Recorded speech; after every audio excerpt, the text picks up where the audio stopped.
You know, 2011 was very difficult. I've probably not known a quieter changing room. You know, you respect the coach when he picks you, you also have to respect the coach when he doesn't pick you. This will stick with me till the day I die.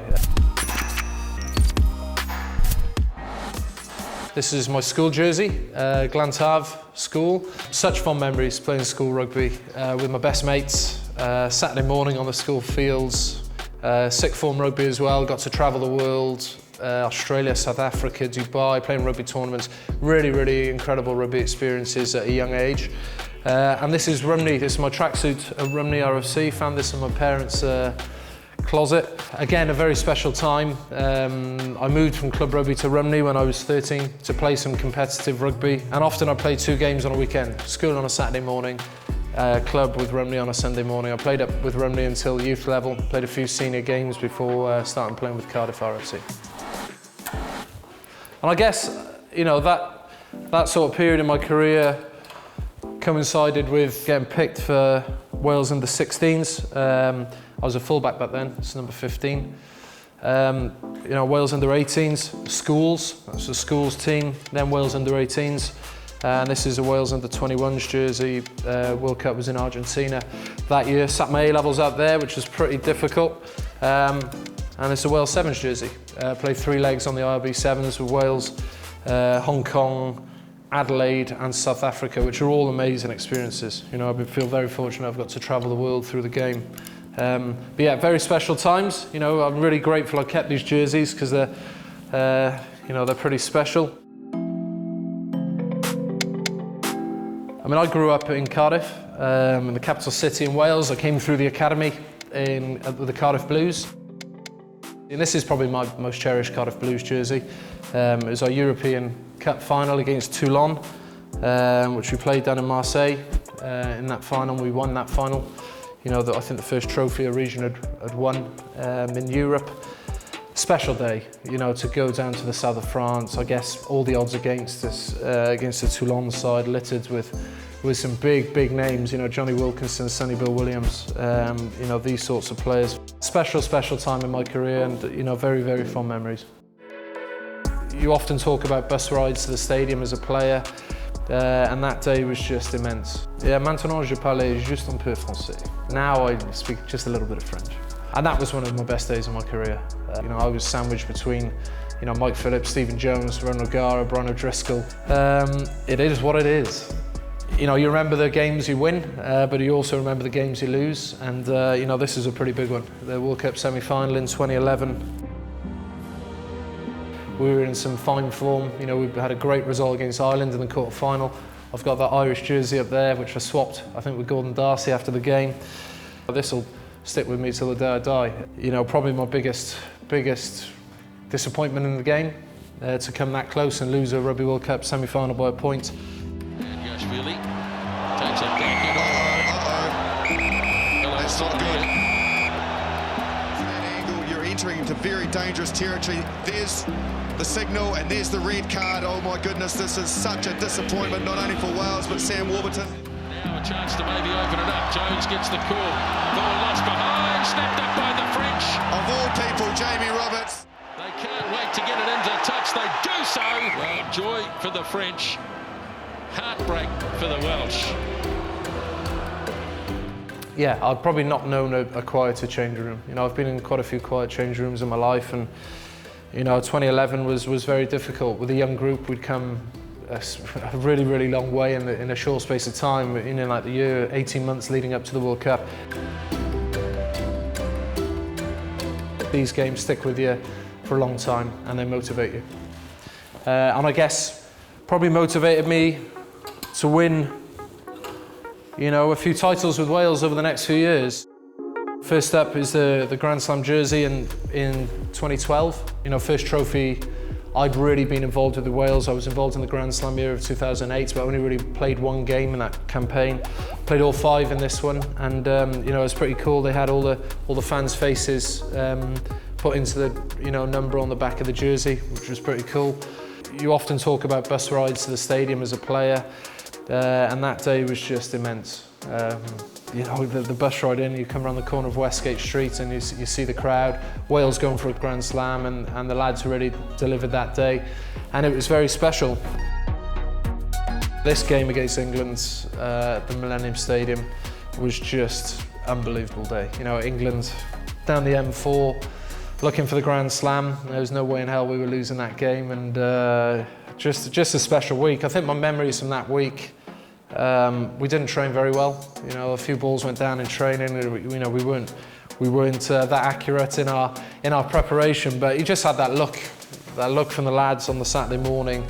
You just kind of felt it. You kind of knew amongst the group that we, you know, there was no way we were going to lose that game. And yeah, to this day, I've never known the Millennium Stadium, or now Principality Stadium, have an anthem like that or have an atmosphere like that. It was pretty special. Rugby World Cup 2015, and arguably, you know, one of the best results Wales have had over England in recent history. You know, England are their home World Cup. In the run, with Jamie Roberts, draws the man, and away goes Lloyd Williams, out of position, the scrum half on the wing, and here's Gareth Davies, he's backed it up and he's scored! What a try for Wales! Wales can count it down, Davies looks to the referee, little glance at the clock, he's all aware.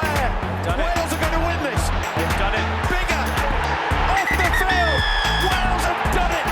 They have beaten England at Twickenham. And that was one of my best days of my career.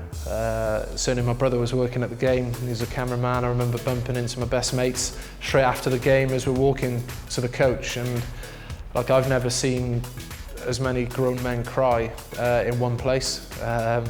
You know, 20, 30 guys just bawling their eyes out in front of the coach as we're getting back on the coach to leave past the Lion Gates there at Twickenham, and just such a special day.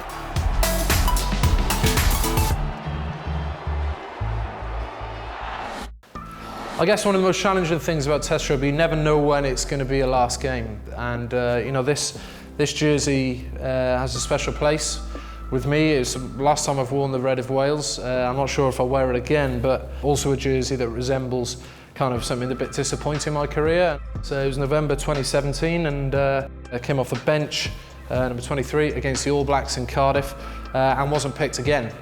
So yeah, as much as it's a jersey which doesn't bring too fond of memories, we lost that day as well against the ABs.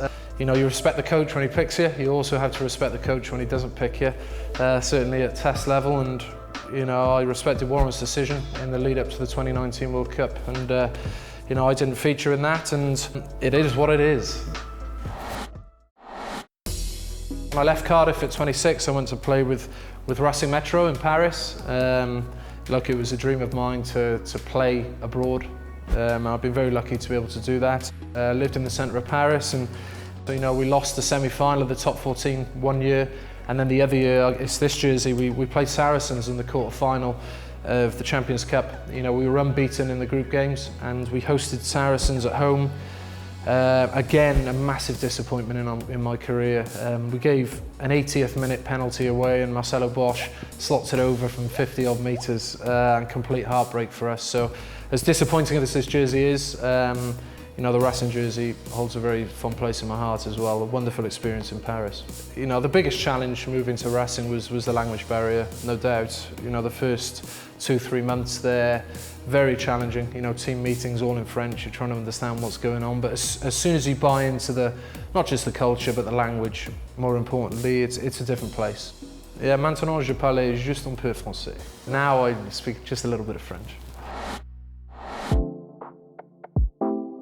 I don't actually have my Lions Test jerseys because they're up on my wall at home, pride of place, but you know, I've been on 2 Lions tours. First one to South Africa in 2009, and this was my first ever Lions jersey. Opening game of the tour against the Royal 15 in a little place called Rustenburg, and I got the 23 players to sign the jersey after the game. To get the opportunity at a young age, I was 22 at the time, on my first tour, was life-changing. And you know, you make lifelong friends with these guys. I think I was youngest on tour, second youngest on tour, with Keith Earls, I think might have been the youngest player. And You know, my roommate was the oldest player on tour, Simon Shaw. I think he was like 36, 37 going on that tour. And, you know, played with some wonderful people. I mean, as a kid, you know, I was sandwiched between, you know, Mike Phillips, Stephen Jones, Ron O'Gara, Brian O'Driscoll. You know, I had a pretty cool partnership with him and learned a hell of a lot, actually, as a young midfielder. He was extremely experienced and, you know, I was just, you know, finding my feet in the midfield, really. I'd only played at 12 for a season leading up to that Lions tour in 2009.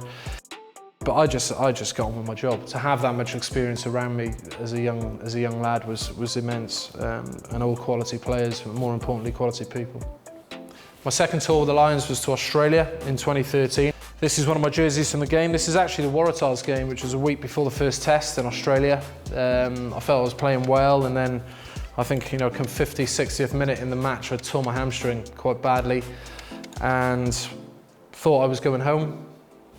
Pretty convinced they were going to send me home, but they kept me out there, and 3 or 4 weeks later played in that final test in Sydney.